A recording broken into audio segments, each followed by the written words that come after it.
Hello everyone, and welcome to our new section which is called Linked List. With this lecture, we begin a brand new section in which you will learn everything about linked list. In this section, you will get a deep knowledge about linked list, which includes different types of linked list in the memory, and performing various operations on different types of linked list. In the first lecture, let's see what's a linked list. So let's get started. By definition, linked list is a form of sequential collection, and it does not have to be in order. A linked list is made of independent nodes that may contain any type of data, and each node has a reference to the next node in the link. I know that you might not understand this definition from beginning, so to make things more understandable, let's take a real-life example. In real life, linked list data structure resembles a train. Because, as in the linked list, the train is composed of nodes, which are cars, and where there is a link between these nodes.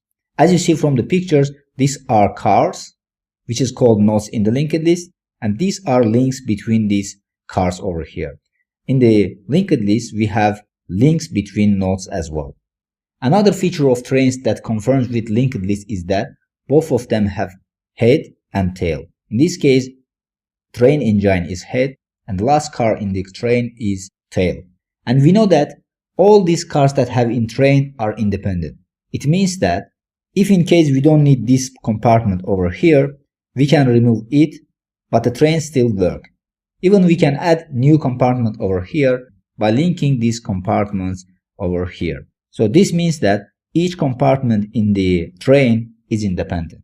Another feature is that we can enter any of these cars in a sequential manner, which means that while train is going, we cannot jump from this compartment over here to the compartment over here. We have to go through this compartment.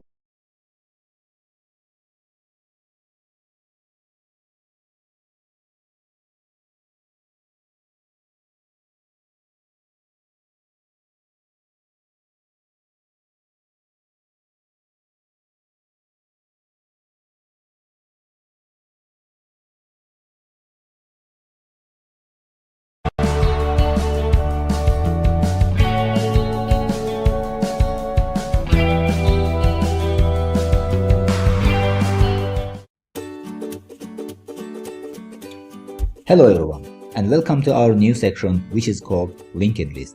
With this lecture, we begin a brand new section in which you will learn everything about linked list.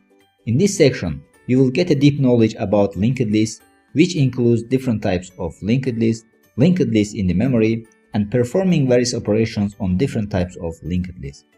In the first lecture, let's see what's a linked list. So let's get started. By definition, linked list is a form of sequential collection, and it does not have to be in order.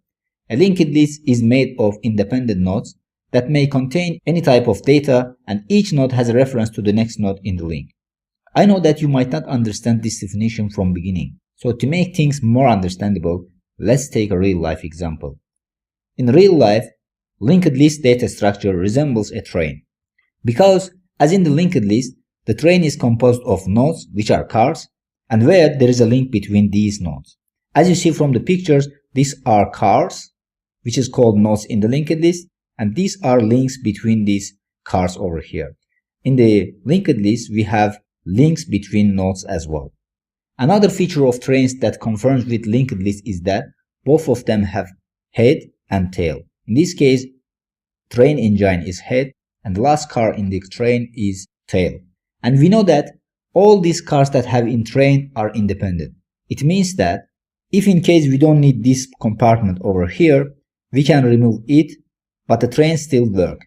Even we can add new compartment over here by linking these compartments over here. So this means that each compartment in the train is independent.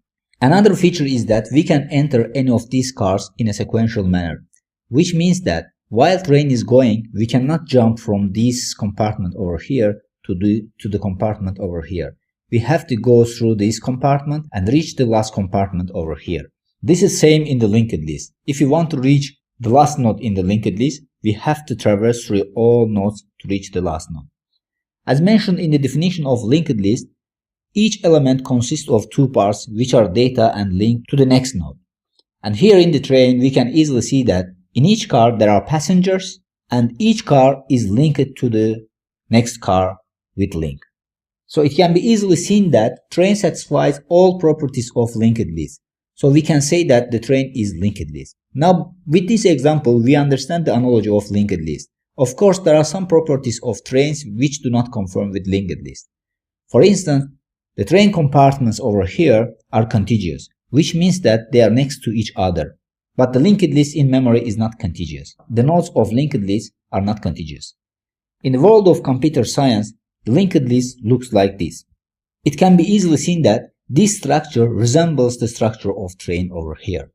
As in the train, we have head over here and tail over here. In case of train, the engine is head, but in case of linked list, we have reference here to the first node, which is called head. And we have cars in the train which carry passengers, and in the linked list, we have node which has values in it. These are the values of nodes. And we have links between these nodes which joins them together. Finally, the last node of linked list is called tail, because the pointer here is null and there is no link to other nodes from this node over here. So if we summarize the components of the linked list, we can get the following. As we can see from this diagram over here, the first component of linked list is head, which has a reference to the first node in the list, and there is no reference to this component over here. So there might be a question, why do we need head? So the answer is, if we don't know where the linked list starts, then how do we access the linked list element? So this is a must for locating a linked list in the memory. Then we have nodes over here, which are the elements of linked list. Node consists of two parts. The first part is value of node, and the second part is reference to the next node, which creates a link between current node and next node. Okay, we understand that this reference joins this current node to the next node. So what is the reference exactly? We know that when we allocate an element in the memory, it has a physical location in the RAM. Basically, the physical location to the next node is stored in the current node for referencing it. As you see, for example, this node's physical location is 1, 1. So this location is stored in the first node, so to have a reference to it. In this case, the location of this node over here, node 4, is 2, 2, 2. So 2, 2, 2 is stored in this node over here, which has reference to this node. So node 2 has reference to node 4 by using node 4's physical location, which is 2, 2, 2. So when we visit, for example, this node over here, we exactly know that where is the second node in the memory, because in the first node we have the location of second node. So the last component in the linked list is tail, which is a reference to the last node. Here basically we store the physical location of last node. So again, here you might be interested, why do we store this reference to last node? Why do we need a tail? So if you want to insert an element at the end of linked list without tail, we need to traverse through all these elements over here and come to the last node and insert an element over here. And this is very time consuming operation. It will take O(n) time complexity. But by knowing the last element's address, we can increase the efficiency of inserting an element at the end of linked list. But this is not mandatory. Okay, that's all for this video. Here we have learned an analogy of linked list. Even though the train example does not reflect all properties of linked list, it's a very good example to get basics of linked list. Now in the next video, let's talk about what are the main differences between arrays and linked list. The reason that we are comparing these two data structures is that both of them can do same operations on the dataset. So we need to identify differences and choose which one is efficient for our purposes. See you in the next lecture. Hi there. In the last video, we used the train example to understand what's a linked list. Even though not all properties of train conform with a linked list, it's a good example to understand the concept of linked list. Now in this lecture, we will look at differences between linked list and array.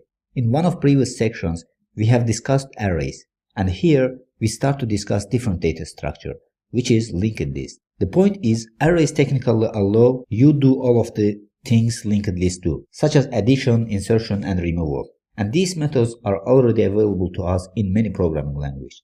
So you might be interested, why would we use a linked list instead of array? To answer this question, we will look at differences between these two data structures. Let's have a linked list and an array side by side to see how they are different in their properties. The first and the most important difference between a linked list and an array is that each of elements of linked list is an independent object. If we don't need any of these nodes over here, we can delete it and still the linked list will exist. But in case of array, the cells are not separate objects, so we cannot delete the cell.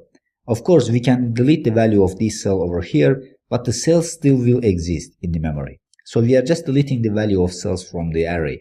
We are not deleting the cell itself. When we delete this value over here, these values will be moved to this cell, and the cell at the end will be empty, but the cells still exist in the memory and occupy a space. The second difference is variable size. This means that in the case of linked list, we don't define the size when we create it. We always decrease and increase number of nodes over here. We can delete a node, we can insert a node, we don't need to specify the size of linked list upfront. The size of linked list is not predefined. We can delete any node from here and add extra node. There is no space restriction over here. But in case of array, we need to declare the size of array in the memory, which means that we cannot insert a new element to the same array if the capacity is full. Well, the biggest difference comes in insertion and removal. Since the array are indexed, when you perform an insertion or removal in the middle of array, you have to reset the position of following values to their new indexes. Imagine inserting in the start of or middle of an array 100,000 values long. Insertion and removals like this are extremely expensive because when we insert an element in the middle of an array, all elements have to move one step right, and this is very time consuming. But in case of a linked list, when we insert an element in the middle or beginning of the linked list, we just need to change the link between them. We are not changing the place of elements in the memory. So this is very efficient in case of linked list. On the other hand, arrays are great when it comes finding items since they are indexed. If we know the position of an item, you can access it directly, which will take a one-time complexity. But in case of linked list, it always requires you to iterate over the linked list sequentially, which means that if you want to access an element over here, we have to start from the first element and iterate sequentially and find this element over here, which is very time consuming. So the final difference is random access. It means that if you want to access cell number 2 in the array, all we need to do is write the array name and its index. So in this case, the index of 2 is 3. So if you want to access this cell over here, we just need to write array name and index of 3. It will directly access to this cell. But in case of linked list, we cannot do that. If you want to access node number 4, for example, over here, we cannot access it directly. We need to always start from first node and come over here. This is one of the limitations of linked list in terms of accessing the nodes. So this is all for this lecture. Here we have learned main differences between a linked list and array, and hopefully everything is clear for you. Now in the next video, let's talk different types of linked list. Hi there. In the previous video, we talked about main differences between a linked list and an array.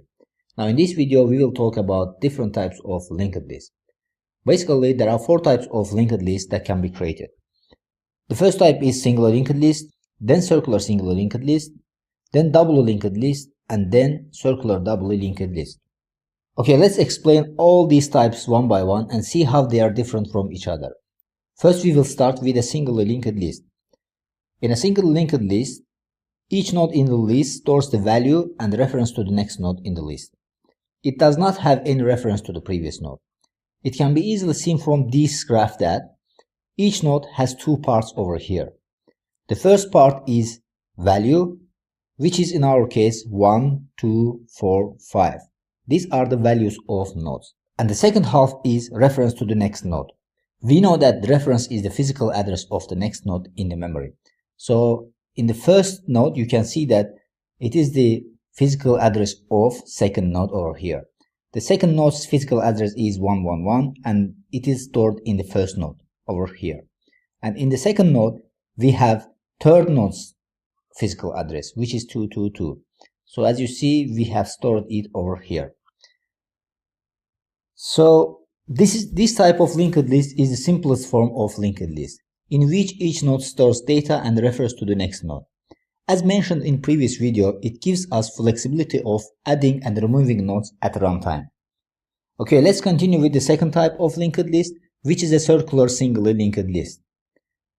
Circular singly linked list is the same as singly linked list. The only difference is the last node of this list stores the reference to the first node. In case of singly linked list, the last node reference is always null, but here we have a reference to the first node. As you see, in case of single list over here, the reference of last node is null. You can see from this graph easily. But in case of circular single linked list, the reference of last node points to the first node.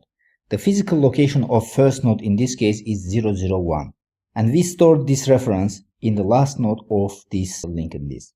So in our case, the physical location of first node is 001, so it's stored in the last node of linked list. Basically, what's happening here is that when we reach the last node of linked list, we have an option of going back to the first node, which is not possible in case of single linked list. As you see, we have an option from here to go back to the first node. But in case of single linked list, we don't have such option over here from last node to first node. That's the only difference between single linked list and circular linked list. And it can be seen that the name circular comes from the fact that the last node always points to the first node. Basically, it creates a circle. So you might be interested, why do we need this? Okay, let's imagine that we have a 4-player chess game and each player plays its turns one by one. But when we reach the last player, we need to go back to the first player. For example, if this player starts to play, and then this player, then this player, and then this player, the turn comes to this player. But by implementing a single linked list, we cannot do this because we don't have reference to the first node from last node. And here the reference is null. So we face a problem because our game is stuck. On the other hand, by implementing a circular linked list, we can solve this problem. So let's see how a circular linked list solves this problem. We have learned that in a circular linked list, we have a reference from last node to the first node. If we implement the circular linked list to our game over here, we have 4 players, which means that we will have 4 nodes. As you see that each player created as one node over here. So once player 1 plays his turn, the turn goes to the player 2. And after player 3 and player 4. And once player 4 is done, the controller goes back to the player 1. As you see, we have a reference from here to the player 1. And this circular traversal continues until a winner is declared. This was one example to show you in which case we might need a circular linked list. And I hope that the idea is clear now. Let's continue the third type of linked list, which is doubly linked list. This type of linked list also resembles a single linked list, but the difference is here we have 2 references from each node. A reference to previous node and a reference to the next node. As you see, each node has 2 references. The first reference is the reference to the previous node. The second reference is reference to the second node. So in case of node 2, for example, if we take node 2 over here, we see that it stores the physical location of node 1 and it stores the physical location of node 3. Which means that from this node we have access to the next node and we have an access to the previous node. As you see, we have references in both directions over here. So the question is, why do we need it? Let's say we are at node 3, here, over here. In the case of a single linked list, we can only traverse to the next node. We cannot go back because we don't have physical location of previous node. But in case of doubly linked list, we have an option of traverse back as we have a reference to the previous node. Due to the fact that we know the physical location of both previous and next node. Thus, a doubly linked list provides us flexibility of reversing in both directions. Let's look at a real-life example where we might need a doubly linked list. So we have learned that in this type of linked list, based on our requirement, we can go back and forward. This means that from a given node, we can move in both directions, forward and backward. Let's say we want to implement a music application in which we can move next song and previous song. It's obvious that by clicking the next button over here, we can reach the next song, and by clicking the previous button over here, we can reach the previous song in the playlist. By using single linked list, we can implement the next button as we have a reference to the next elements. But when it comes to the previous button, we cannot use single linked list. So in this case, double linked list comes to our help. So implementing of double linked list can be like this. Let's imagine that we have 4 songs in our list. Our doubly linked list will be like this. The node 1 is song 1, the node 2 is song 2, and the node 3 is song 3, and the node 4 is song 4. So here we can access from song 1 to song 2 and from song 2 to song 1. And from song 3 we can come back to the song 2, and from here we can go back to the song 1. This is the logic behind our implementation. As you see how doubly linked list fits very well in this situation. So by using doubly linked list in a music application, we can traverse backward and forward very easily through the songs. Hopefully this example makes it clear to understand why we need a doubly linked list. Finally, let's see the last type of linked list, which is a circular doubly linked list. Here again, it's obvious that we have similarities between doubly linked list and circular doubly linked list. The only difference between these two types of linked list is their first and last node. As you guessed from the circular linked list, that in the last node we have reference to the first node. As you see from this graph that the next reference of last node in circular doubly linked list is the first node. So the physical location of first node is 001, which is stored in the next reference of last node, which means that it has an access to the first node. And similarly, the previous reference of first node is the last node's location. As you see, the last node's location is 333, and it's stored in the previous reference of first node. This gives us flexibility of traversing from the first node to the last node and from last node to the first node. This way it creates circular traversing, and this is why it's called circular doubly linked list. Let's look at how a circular doubly linked list works in real life. We need this type of linked list when we look through the list infinitely. While the list exists, we can move forward and backward. Here we will look at CMD Shift Tab functionality of Mac. Mac users know that when we click this combination, we see all open applications and we can traverse through them and select the one that we want to use. Right now, there are 6 applications open, which are Maps, Finder, Photos, iBooks, Calendar, and Safari browser. So when a user clicks CMD Shift Tab, the Mac opens the list and starts to traverse through it as I press Tab continuously. So when it reaches the end of this list, it starts from beginning again, until we select any application from here. So if you want to implement such functionality in our application, using doubly linked list will not be enough. Because once we reach the end of this list, we cannot come back to the first element due to the lack of connection between the first node and the last node over here. Now this is where circular doubly linked list is needed. If we implement a circular doubly linked list where the node expresses each application, we see that the last node knows the physical location of first node. We can go round and round in a circle. As you see that the problem of looping indefinitely can be very easily solved by a circular doubly linked list. Without using circular doubly linked list, this functionality will be very difficult to implement. So this is all for this lecture. Hopefully everything is clear now for all 4 types of linked list that we have learned over here. Now let's continue to our next video, in which we will talk about how linked lists are stored in computer memory.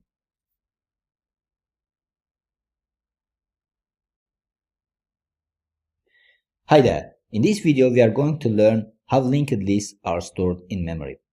In the array sections, we have learned that elements of array are stored in memory contiguously, which means that they are next to each other in the memory. As you see from the picture, this is our sample array, and the elements of array are located in the memory contiguously, which means that they are next to each other. Here, we know the exact location of cells, so to access them becomes easier.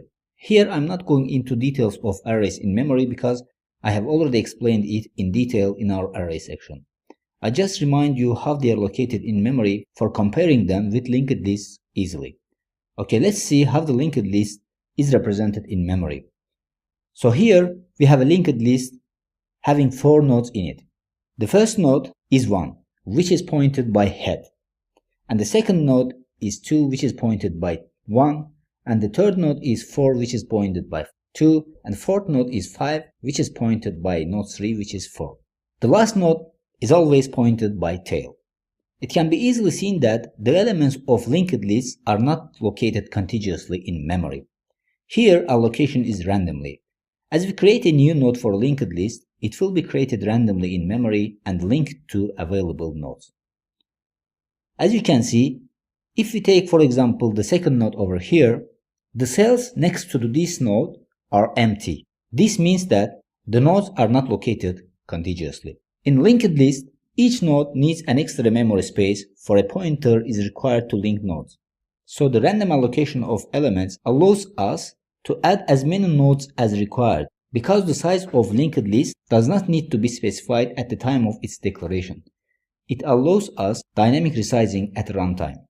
And because of random location, we cannot access any given element in the linked list directly, due to the fact that we don't know the location of element, so we have to traverse from the first element to find the required element, which is one of the weak points of linked list. For example, if we want to access node 3 over here, which is 4, so we have to traverse from node 1, then go to node 2, then go to node 3. By this way we can access node 3. But in case of array, we always know the location of elements with its index. For example, if we find the fifth element, we know that the index of that element is 4, as the first index in array starts from 0. But here in the linked list, even if we know the location of first node, we cannot find the location of fifth node by adding values to the current location of the node, because the fifth node can be anywhere in the memory over here. So by knowing the location of 1, we cannot add a value to the index of this node and find the next node in the memory, because the next node can be anywhere in the memory. So with this video, I have explained how linked lists are located in memory. Hopefully you understand everything very clearly, and I hope by this time you have a solid understanding about fundamentals of linked list. Now in the next video, let's see creation of single linked list in memory, and we will look at how can we create single linked list in Python. Alright, till this lecture we have learned fundamentals of linked list, and from now on we will look at operations that we can perform on linked list, which includes creation, insertion, traversal, searching and deletion. In this lecture, we will start to perform these operations on single linked list, then continue to the other 3 types of linked list. So let's look at how can we create a single linked list. There are a few steps to create a single linked list. First, we create a blank head reference, and then we create a blank tail reference and initialize both of them with null. So we know from previous lectures that the head always points to the first node and the tail points to the last node. Right now we don't have any nodes to be pointed. That's why we set them to null, indicating that there are no nodes in the list. So as you see here, the reference of head is null and the reference of tail is null. So the next step is to create a blank node. Here, initialize the reference part of node with null, indicating that there is no other node in the list, and finally we initialize the data part of the list with a value. Let's say the value is 1. So as we created this node, it stores in the memory, and imagine that the physical location of this node is 111. And the reference of this node is null, because it's indicating that there is no other node in this list. So the next step that we are going to do to link this node over here with head and tail. We point the head reference to this node by updating head reference to this node's physical location. And this creates a link between head and the first node. As we have only one node in our list, this node is the first and the last node of the list. So the tail also reference to this node. This means that the reference part of the tail will be updated with the physical location of the node, which is 111. So as you can see that there are 3 steps to create a single linked list. The step 1 is to create head and tail with null references. And the step 2 is to create node with reference null and initialize data to it. And the step 3 is link head and tail to this node. Okay, let's switch to Python and see how this is working in practice. As we mentioned, the first step is to create head and tail and assign null reference to it. For this, I will create a class called single linked list in which we initialize head and tail. So here I will create one class single linked list in which we initialize head and tail value. So I will use initialization function need to take parameter as a self. So here I'll put self head equals null which is null value in the Python, and tail equal null. So as a first step, we created head and tail values and assigned null reference to them. Now the second step is we need to initialize the node with reference and value.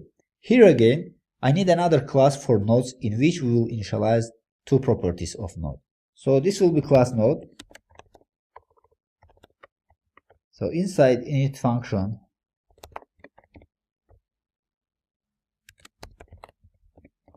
the value will be by default none, which is null.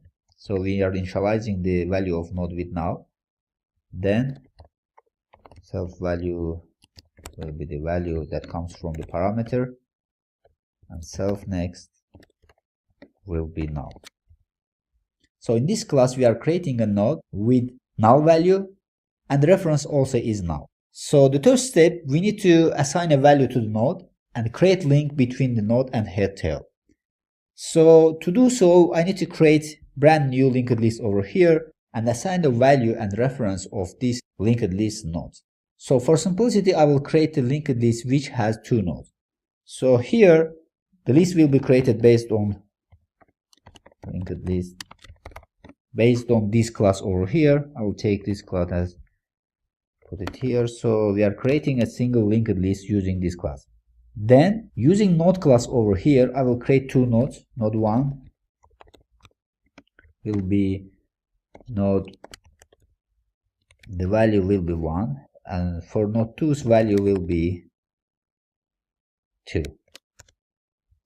So the next thing that I need to do here, I just need to link these nodes together. So first I need to assign first node to the head value of this linked list. So here single linked list dot head will be node 1. Then the next value of node 1 has to be node 2. So here if I connect to single linked list head and next, we know that the head value is node 1. So to access the node 1's next reference, we can use something like this, head and dot next. So here I will assign node 2, and finally as a tail I will assign the last node, which is node 2. So with this piece of code, we have created a single linked list which has two nodes, and we have referenced first node to the head and the second node to the tail. Now we cannot print out this single linked list over here because this is not built-in data structure. This is custom data structure. So to be able to print out this, we need to create another helper function over here. So in this lecture, I'm not going to create it because we will do it in our upcoming lectures. Now you might be interested, what is the time and space complexity of creation of single linked list? So here we will look at each operation separately and combine them together. The process of creating head and tail is a constant time operation. So over here, the process of creating head is O1 time complexity, and the process of creating tail is O1 time complexity. So also the creation of node over here in this class, assigning a value and next node, is O1 time complexity. And finally, it's obvious that creating links between head and nodes and tail is also constant time operation. Here again, we have O1 time complexity for these operations over here. So if we add all these operations, we get O1 time complexity. So the time complexity for creating a single linked list is O1. So when it comes to the space complexity, it is also O1, because all we are doing here is just creating head and tail pointers and creating a blank node. If we create more than one node, then the space complexity will be On, because it depends on the number of elements of the single linked list. So this is all for this lecture. Hopefully everything is clear. Now in the next lecture, let's look at how can we insert an element to the single linked list over here. See you over there. Hi there, in the previous lecture we have learned how to create a single linked list. In this lecture, we will learn how to insert a node to the single linked list and how it reflects in the memory. There are three ways to insert new node in an existing single linked list. We can insert a node at the beginning of linked list, we can insert a node after a node in the middle of single linked list, and we can insert a node at the end of single linked list. First, let's look at adding a node at the beginning of single linked list. Let's say we have a sample linked list which is allocated in the memory like this. We want to insert an element of 0 at the beginning of single linked list. The first thing that we are going to do is allocating a random memory in the heap for new node. Then the address of first node of linked list, which is 1 in our case over here, is assigned as the next pointer of newly created node. So the next pointer of 0 over here will be first node of this linked list. Then we assign the address of this newly created node over here to the head, and the connection between head and with this first node over here will be broken. So the reference of head will be newly created node now. So that's it for the insertion of a new element to the beginning of linked list. Let's continue to the next scenario. In this scenario, we want to insert an element in the middle of linked list. As before, we have a linked list in memory like this, and we want to add a new node of 3 to this linked list after 2 over here. As the data in the linked list is not stored in contiguous format, we need to traverse from head to find the given node over here. So to insert this element over here, we need to start from the head and come here and then insert this element over here. Then after reaching this node over here, we need to allocate a random location for this new node and make the next node of the current node as a new node. So the next node of this node over here, which is 2, will be newly created node. And the next node of newly created node will be the next node over here. So in our case it's 4.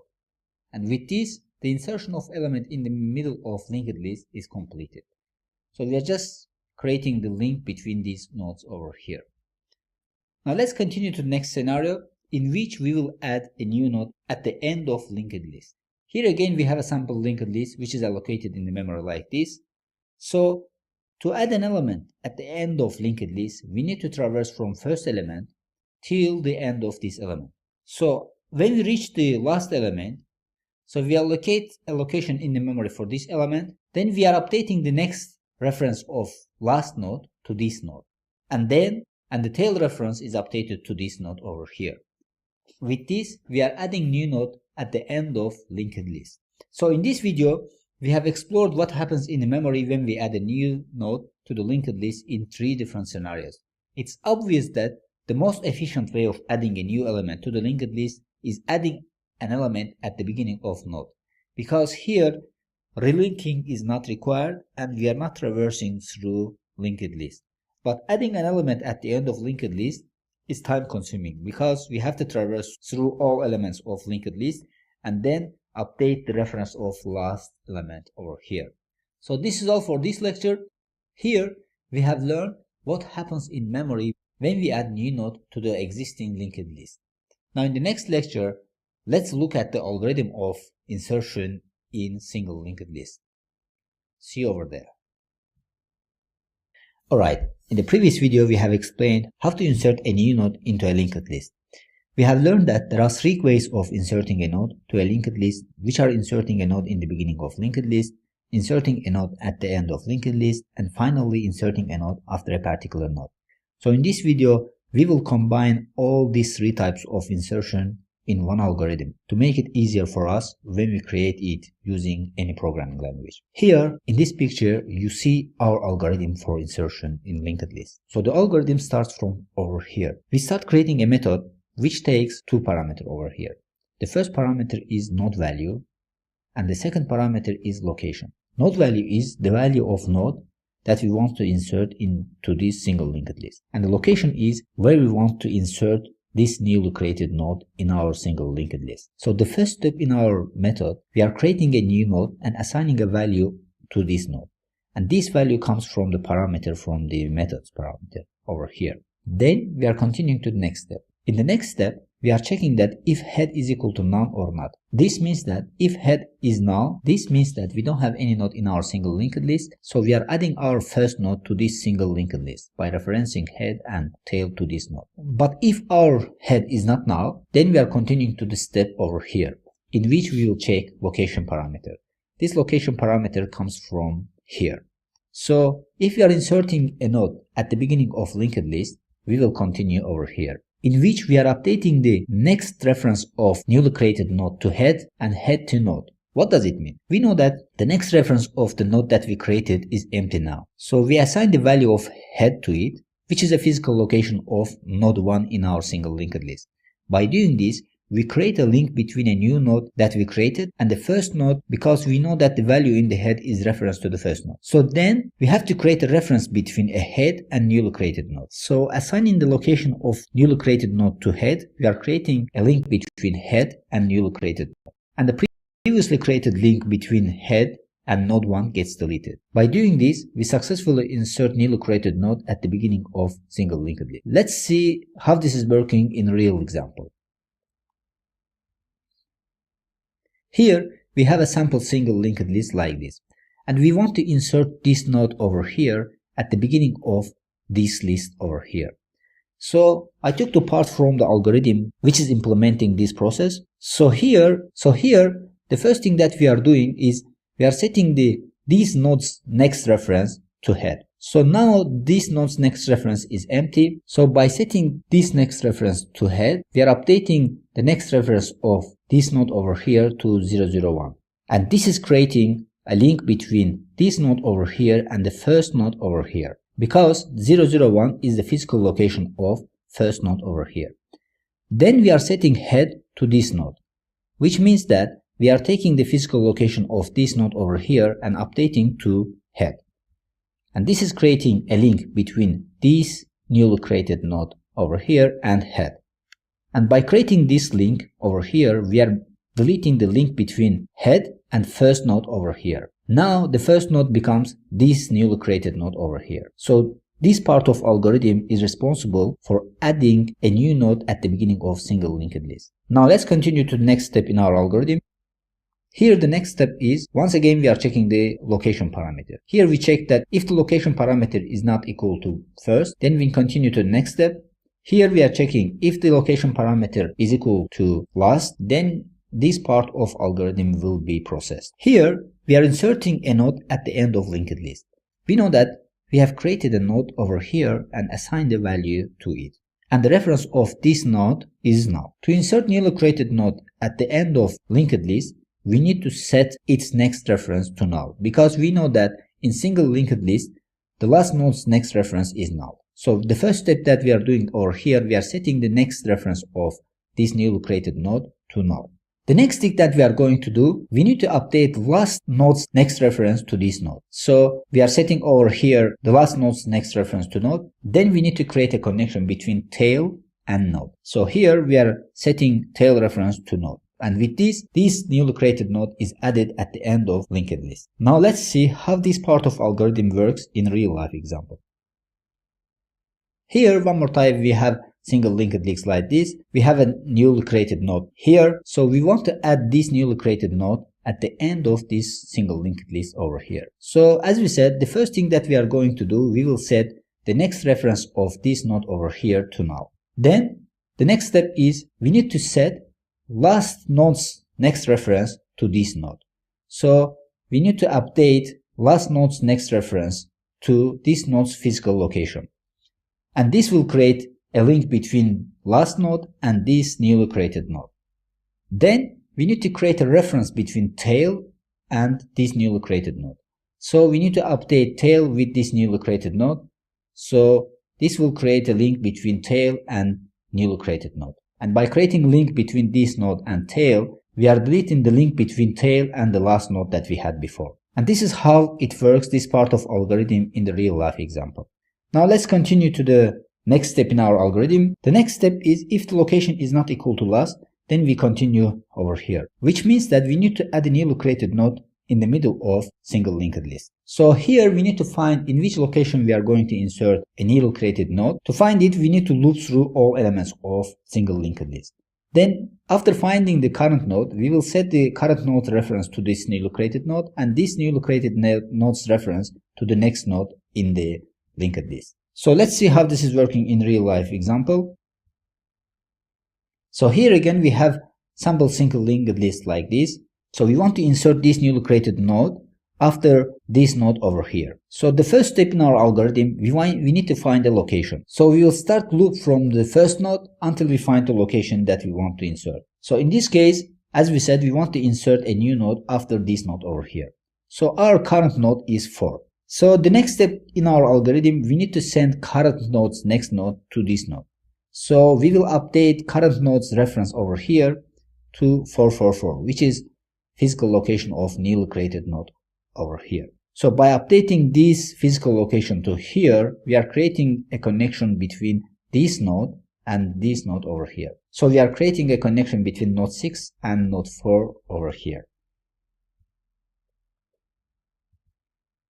Then the next step in our algorithm is we need to set the next reference of this node over here to the next node. So our next node is 5 over here and the physical location of this node is 33. So we need to update this 333 to this node's reference. So by updating it, we are creating a connection between these two nodes.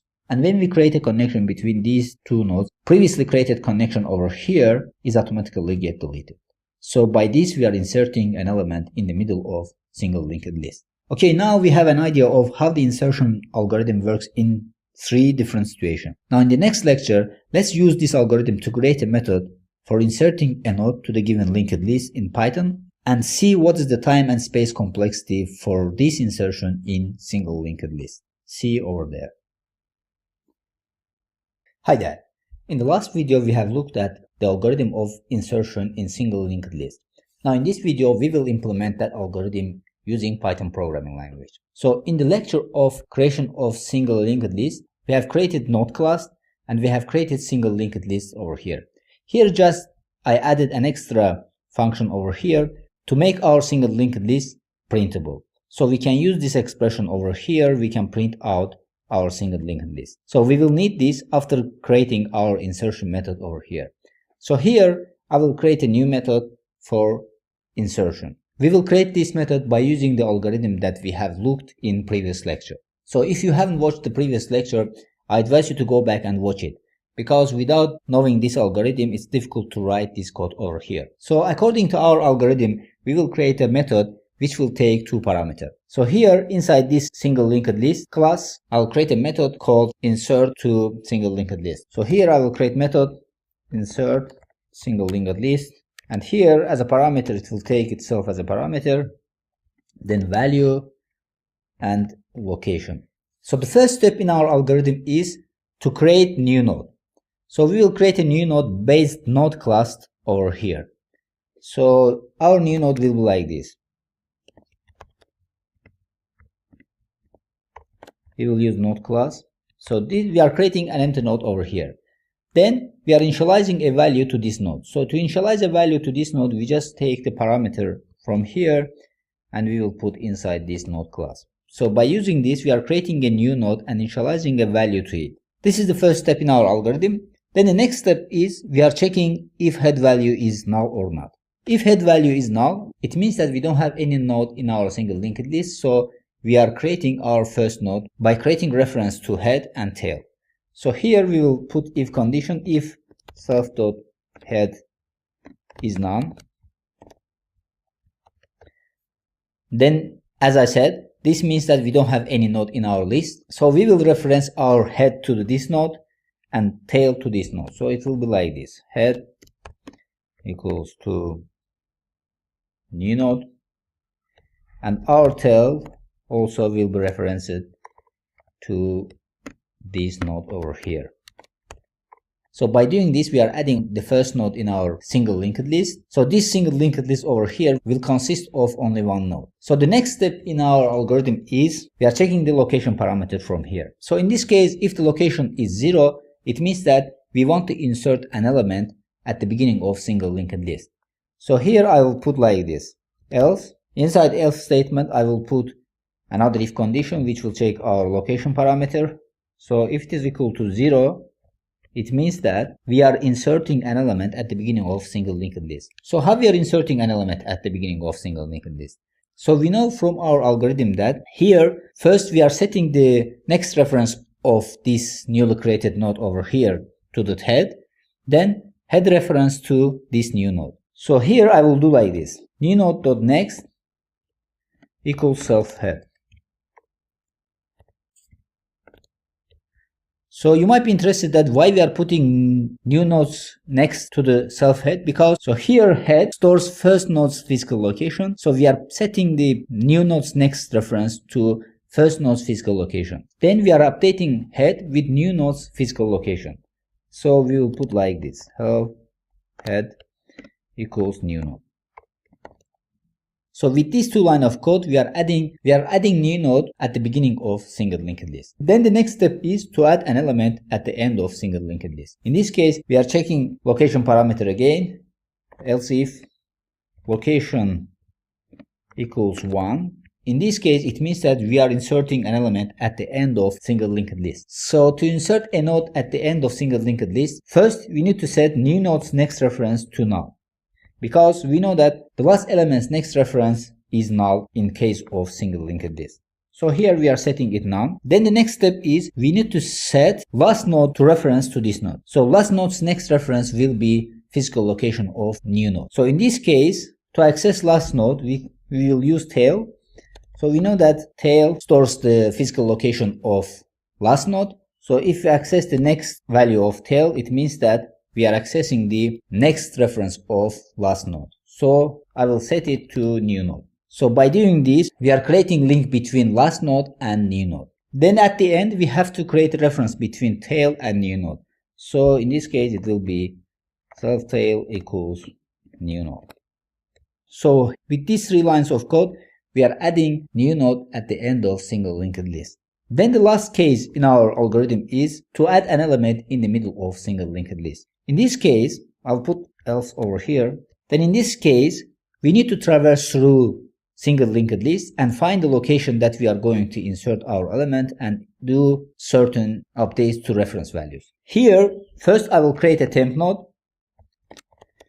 which will take the value of head, because we need to start from head to traverse. So I'll create another variable which is index, which will help us for looping. Then inside while loop, while index less than location -1,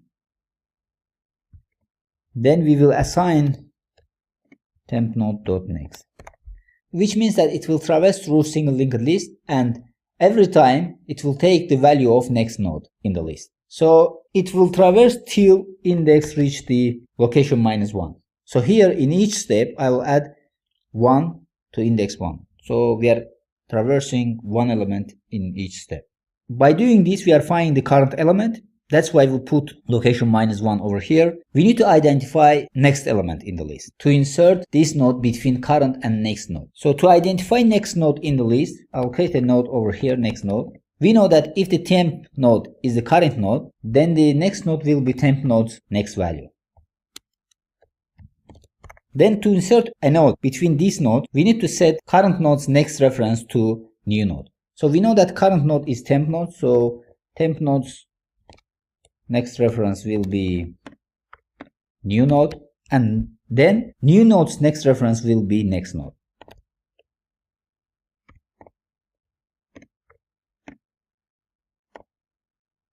Next node. So by doing this, we are inserting this new node between temp node and next node, which is temp node is our current node and the next node is the next node, as it seems from its name. So with this, we are completing our insertion function. First, we created a new node, then we checked that if there is any node or not. If there is not any node, we are inserting it straight away and creating reference from head to this node and from tail to this node. Then we have 3 cases. We are inserting an element at the beginning of single linked list, then at the end of single linked list, then in the middle of single linked list. So by using this insert method, we can insert an element in single linked list in 3 different ways. So let's check our function that if it is working properly. So we know that before we created a single linked list like this, in this case we don't have any element in this single linked list. So let's try to add first element over here. So to call this function over here, we know that it's located inside this class. So we create a reference to this class. So by writing the single linked list dot, then we can call this method over here. So I'll put, for example, first value is 1. Then as a location, we know that we don't have anything over here. We can put anything we want. I'll put 1. So let's run our code. We see that this node, which has the value of 1, is inserted in our single linked list. So if I add, for example, another one, here I'm putting 1, which will add it at the end of this single linked list. So let me change the value over here. Let's add few.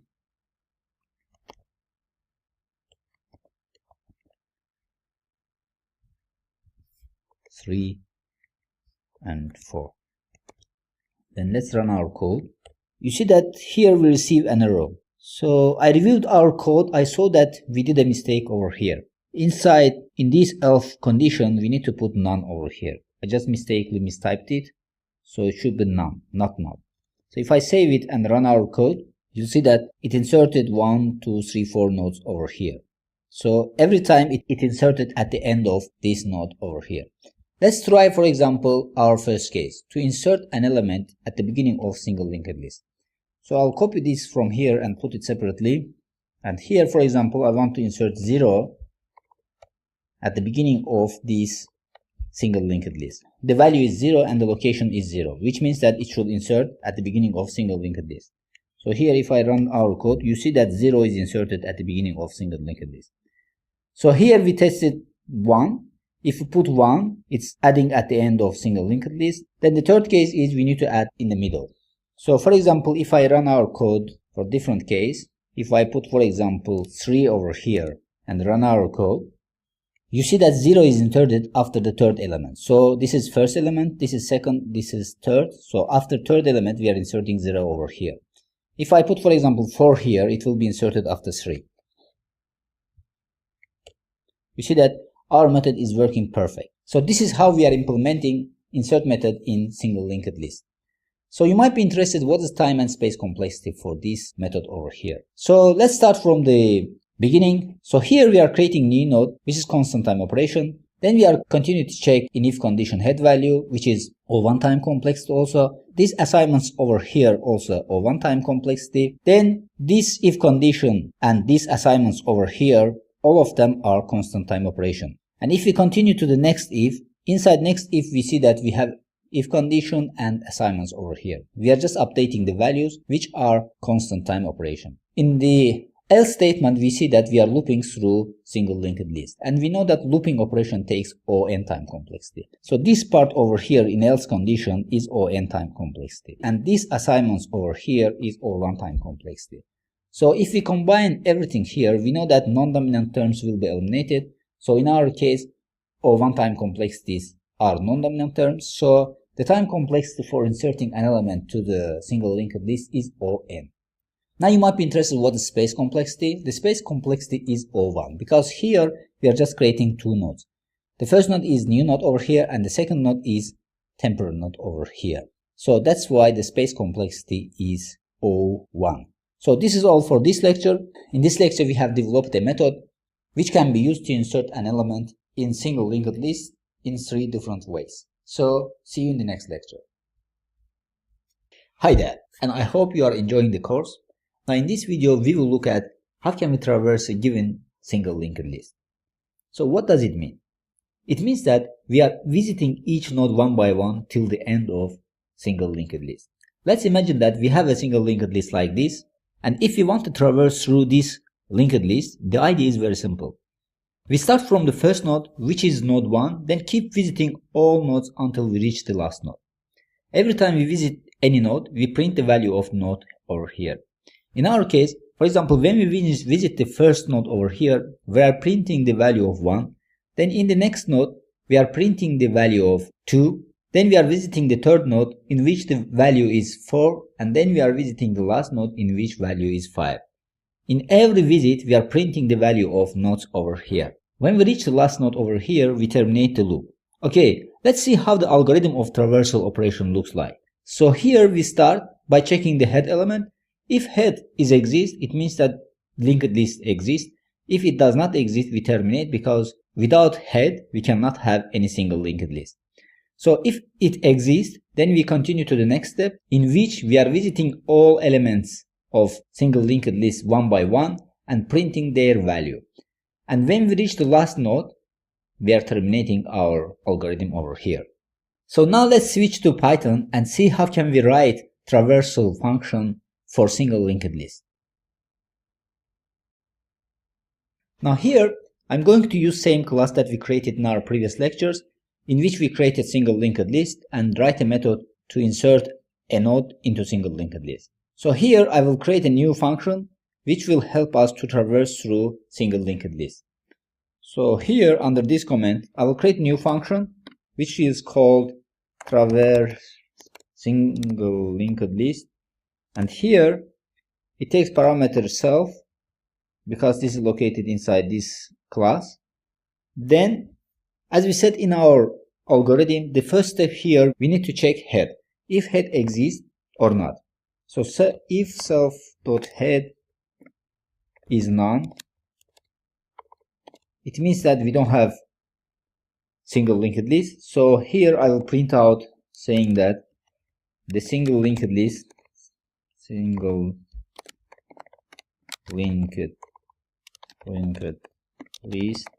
does not exist.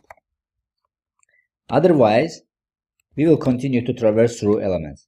To start from head value, I will create a temporary value over here, which will take the value of head, because I want to start from the first node. So we know that head stores the physical location of first node.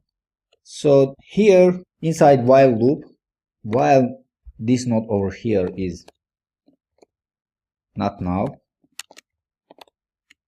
then we will continue to print out the value of nodes, print node.value.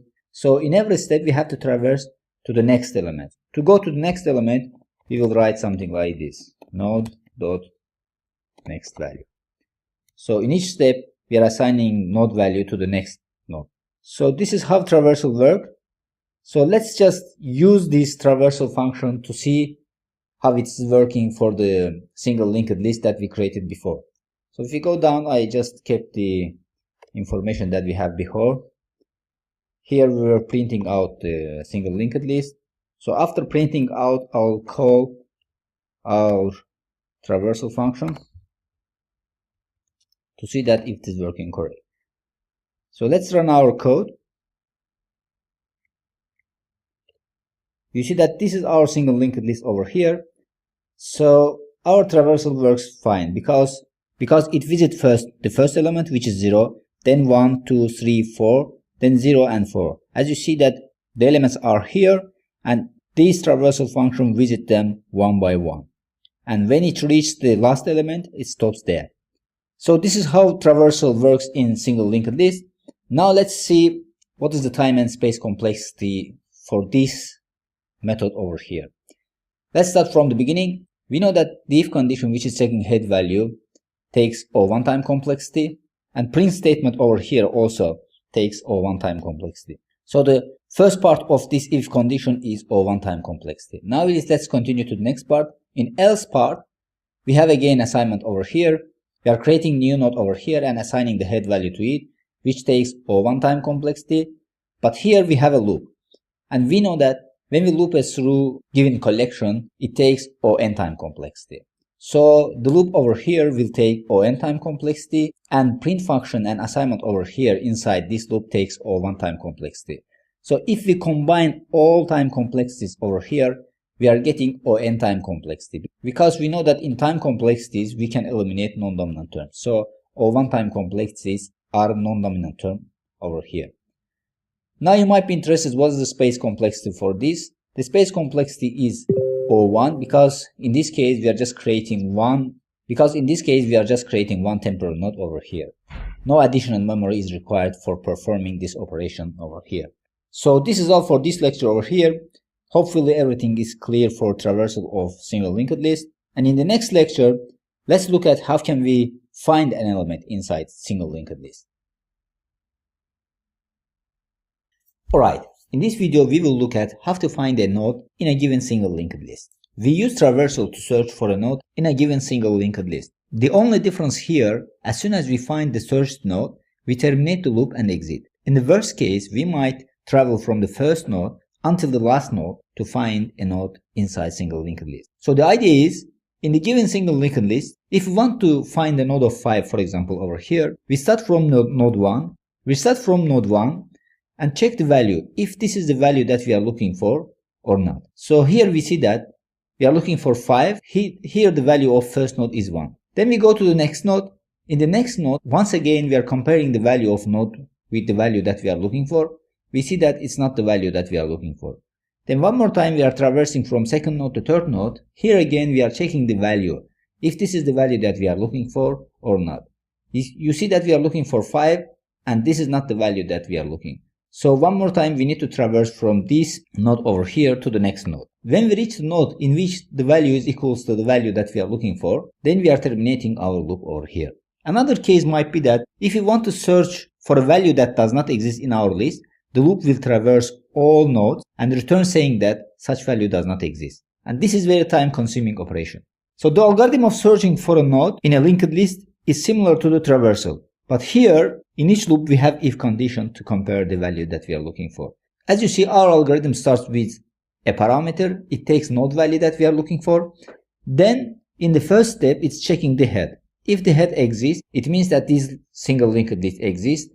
If the head is null, it means that we need to terminate it because the single linked list does not exist. So after checking head, if the head exists, we continue to the if condition inside loop. As you see, inside loop over here, we are checking that if the value that we are looking for. If yes, we are terminating. If no, so the loop is continuing over and over again until we find it. If we don't find it, it says that the value does not exist in this list. So let's take this algorithm over here and implement it in practice using Python programming language. So let's switch to Visual Studio Code. There we will create a method based on this algorithm over here for searching a node in single linked list. Here, so inside the class that we created in our previous lecture, we will create a new function which is called search inside single linked list. So as you see, we had our insert function over here and traversal function over here. So here I will create a new function which is called search in single linked list. So dev search SLL. So this will take as a parameter self as always and node value that we are looking for. So here, according to our algorithm, we need to check head value. If self.head is none, we will return saying that return the list does not exist.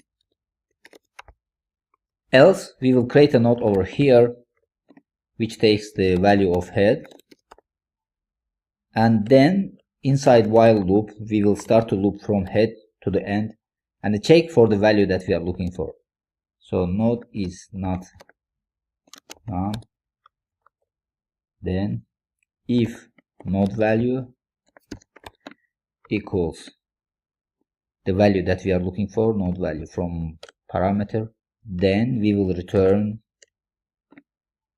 value of node dot value.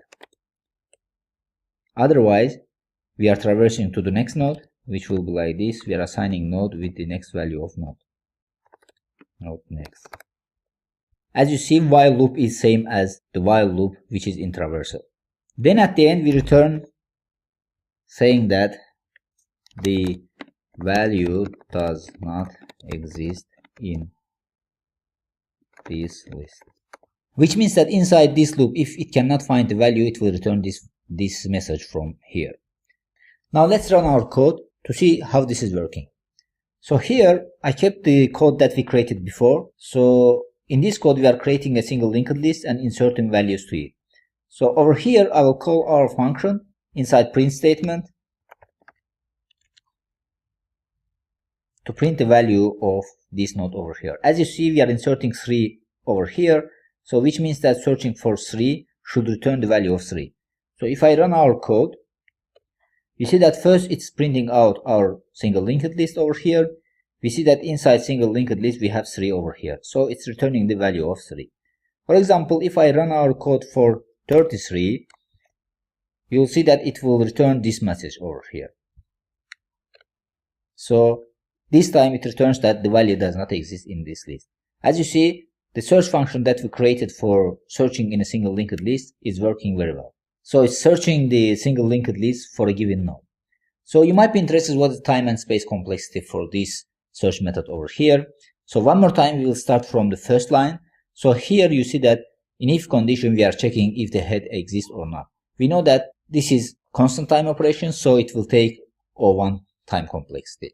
And returning a text is also a constant time operation, and this will take O1 time complexity. Then we are continuing to the else condition. Inside else condition, we are creating a node here and assigning a head value to it. This also takes O1 time complexity. Then we are coming here. We know that looping through any given collection takes ON time complexity, so the time complexity of loop over here is ON time complexity. And if condition inside this loop is O1 time complexity, and returning and assigning value also is O1 time complexity. At the end, the return of this message, which says that the value does not exist in the list, also takes O1 time complexity. So if we combine all these time complexities over here, we can eliminate non-dominant terms. So non-dominant term in this case also O1 time complexity. So the time complexity for searching a value in a single linked list is ON time complexity. Now you might be interested what is space complexity, and space complexity is O1 because here we are just creating a node inside this else condition over here. So that's why it takes O1 time complexity. Now in this video we have learned how to search in a given single linked list for a given value, and we have learned that we are doing so by traversing through given single linked list. Now in the next lecture, let's see deletion of a node from a single linked list. See you there. Alright, in the last lecture we have talked about how to search for a given value in a single linked list, and hopefully you understand everything very well. Now in this lecture, we will learn how to delete a node from a given single linked list. In one of previous lectures, we have learned how to insert a node to the single linked list. If you remember, we had three cases there, which are insert a new node at the beginning of single linked list, insert a new node at the end of single linked list, and insert a new node at the given location. Similarly, while deleting a node from single linked list, we have same conditions over here. So we can delete a node from the beginning of single linked list, and we can delete a node from any given location in the single linked list, and we can delete a node at the end of single linked list. Let's see the first case, which is deleting first node in single linked list. Here, the first thing that we are going to do is to check whether the first node is the only node in the list or not. If it is the only node in the list, deleting it is very simple. So let's look at this case. So in this case, we have only one node in our single linked list. So we need to delete this node from here. This is very simple. We just need to update tail and head references over here to null. So by updating these references to null, it breaks the connection between head and to this node and tail to this node. So after the link between these first node and head and tail is broken, so the garbage collector in the memory will automatically delete the node over here. So with this, our deletion of a node from single linked list is finished. So let's look at the second case, where there are more than one nodes in single linked list, and we want to delete the first node over here. It's clear that in this case we just need to update the only head reference, because here we don't touch the last node over here, which means that the tail reference stays same. So in our case, for this single linked list, we had to change the reference of head from 001 to 111, which is the physical location of second node over here. By doing this, we are breaking the connection between head and this first node, and we are creating the connection between head and second node. So if we update the head reference to 111, it creates the connection between head and second node, and it breaks the connection between head to first node and first node to second node.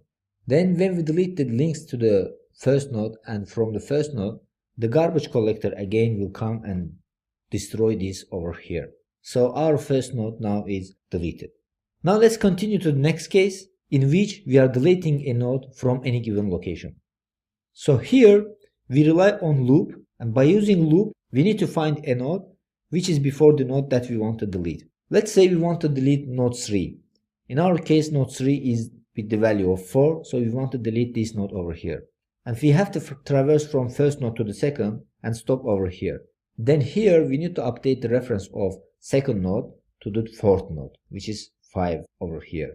So by doing this, we are breaking the connection between second node and third node and fourth node. So let's see how this is working. The first thing we are doing here, we are traversing from first node to here. Then we are updating the reference of second node to the physical location of fourth node over here, which is 333. You see that the reference is changed. By doing this, the connection between second and third node is broken, and the connection between third node and fourth node is broken. And we know that when the links to the given node are broken, the garbage collector automatically deletes this node over here. So with this, deletion of a node in a given location is completed. Now let's continue to the next case, in which we are deleting the last node in single linked list. Here again we have two conditions. So the first condition is we have only one node in our single linked list. This will be the same that we deleted in the first case of first node. So here again we need to update the head and reference of tail to null, and this will delete the connection between head and first node and the head with the first node. So if we set these references to null, as you see, the connection is broken. So when we don't have any connection to the given node, the garbage collector will destroy this node from the memory. And the second case is deleting the last node from linked list where there are more than one nodes in single linked list. So let's imagine that this is our single linked list and we want to delete node 4 over here, which is with the value of 5. This is the last node in our case. The logic here is the same. We need to update the reference of node, which is before the last node, to the null, then reference the tail to this node over here. Because we know that the last node always takes null reference in single linked list. But the question is, how do you find the node before the last node? So the answer is very simple. We have to run a loop until we reach this node over here. So when we find the node before the last node, we need to update the reference of this node to null. So it works like this. We are traversing from first node to the second, and from second node to the node that is, in our case, this is the node which comes before the last node. So when we reach this node, we need to update the reference of this node to null. And by updating this, the connection between this node over here with the last node is broken. Then the next thing that we are going to do, we need to update the tail reference to reference to this node. So as you see, when we update tail reference to 222, which is physical location of the node over here, it breaks the connection between tail and the last node. So when we don't have any link to this given node over here, the garbage collector destroys it from the memory. So with this, deleting last node from the given single linked list is complete. Now let's see how these three cases work in algorithm. We'll combine all these three cases in one algorithm. So let's see our algorithm. So our algorithm looks like this. Based on this algorithm, we will create method in Python. This makes our life very easier. So the algorithm starts from here. It takes as a parameter as a location, in which location that we are going to delete a node. So the first thing that we are going to do in our method is to check head, if the head exists or not. It means that if we have head, it means we have a single linked list. If we don't have head, it means that the single linked list does not exist. So we are terminating our algorithm over here. Otherwise, if we have head, which means that our head is not known, so we are continuing over here. The first condition over here is to check if you want to delete first node. So if you want to delete first node, you know that we have two cases over here. If single linked list is consists of only one node, or if single linked list is consists of more than one node. If it consists of only one node, then we are updating head and tail to null. And with this, and the connection between head and first node, and the connection between tail and first node is broken. So the garbage collector deletes the node and we are terminating our algorithm. In the second case, we have more than one nodes in the single linked list. We are just updating the head reference to the second node. And we know that first node's reference is the second node, so we set head is equal to first node's next. So by this, the connection between head and first node is broken and garbage collector deletes the first node from the memory. Then we are continuing to the next block over here, in which we are checking the if we want to delete last node from the linked list. Here again we have two cases. The first case is if we have only one node in our single linked list. In this case it's same operation over here, so I'm not going to repeat it. But the second case is if we have more than one node in our single linked list. In this case we need to loop through our single linked list until we reach the node that is before the last node. Then we set this node's next reference to null, and we need to set tail to reference to this node. So by this, we are breaking the connection between the node which is before the last node, and between tail and last node. Then the last node gets deleted. Then the third case is we need to delete a node from any given location. In this case, one more time, we are looping through the single linked list to find the node that we want to delete. Then when we find the location in single linked list, we are just setting the current node's next value to the next node's next value. We know that the next node's next value is the node after the next node. So by changing the reference, we are deleting the connection between current node and next node. So the next node in this case will be deleted. So this is all for this lecture. In this lecture, we have looked at 3 different cases of deletion of a node from the single linked list. Now in the next lecture, let's take this algorithm from here and implement it using Python programming language. Hi there. In this lecture, we will create a method based on the algorithm that we learned in our previous lecture. So here we will create delete node method. So let's get started. So one more time, inside our single linked list class, I will create a new method that's called delete node. So here I will declare a method delete node, which will take self as a parameter and location as a parameter. So according to our algorithm, the first thing that we are going to do over here is to check if head is exist or not. If self.head is none, it means that the single linked list does not exist. So I'll print out over here saying that the single linked list does not exist. Else, we will continue to check our conditions. So the first condition in our algorithm was to check location parameter.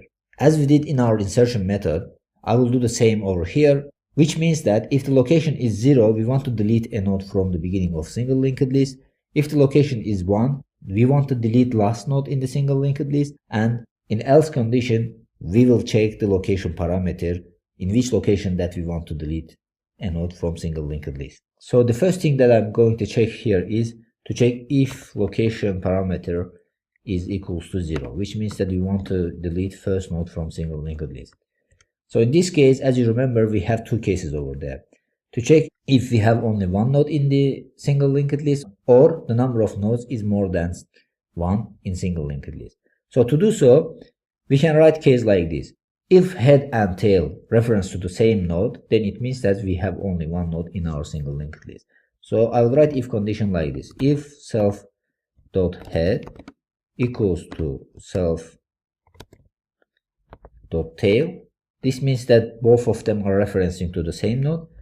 So we have only one node in our single linked list. Then in this case, according to our algorithm, I'm setting the head to none and tail to none. So by doing this, we are deleting the node from the beginning of single linked list, in which we have only one node in our list. Then we are continuing to the else condition, in which we have more than one node in our single linked list. In this case, we need to change the head reference to the second node. So how can we change it? So we'll set self head to the second node. So how can we access the second node? We can access second node like this, head.next. We know that head stores the physical location of first node. So if we access the first node's next reference, this is the second node in our single linked list. So we are, by setting this head to the second node, we are deleting the first node in our single linked list, in which we have more than one node. So with this if condition over here, our first condition is completed. So the next condition is we need to check again location parameter.